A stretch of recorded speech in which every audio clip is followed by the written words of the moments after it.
A residential street in Chernihiv, a European city.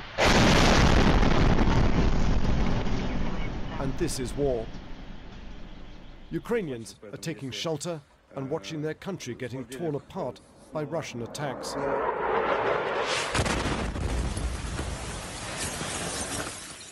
The Kremlin's plan was simple and, as it turned out, absurdly over-optimistic. Cross the border on 3 fronts, capture the big cities with overwhelming force, and then the Ukrainian government would soon collapse. Well, it hasn't turned out like that. At an operational level, it's been a disaster. It's also been an international humiliation for Putin in particular, but for Russia more generally, because it has exposed all the faulty thinking. So just why has it gone so badly for Russia in these first few weeks of the war? Well, there are a number of reasons. There is the strength of Ukrainian resistance. Most of the population has rallied around their government. The troops are using Western-supplied weapons like Javelin and Stinger missiles. And when it comes to getting inside big cities, Russia doesn't have enough troops to take on the defenders in most cases.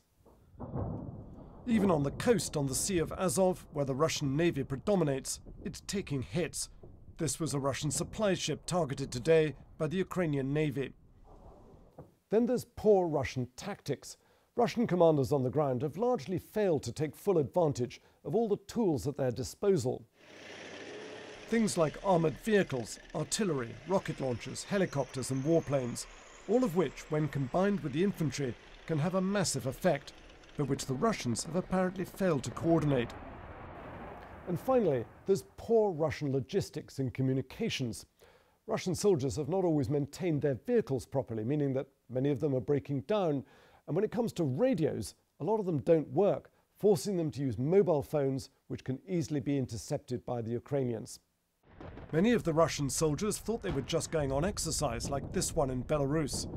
That didn't give their NCOs, the sergeants and corporals, enough time to prepare for battle.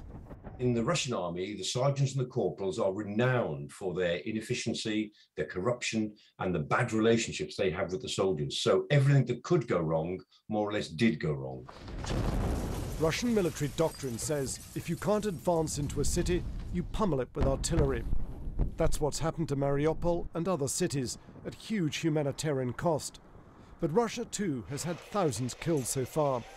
What the West fears now is that to break this stalemate, the Kremlin will resort to something as drastic as chemical or battlefield nuclear weapons to tip the odds in its favour.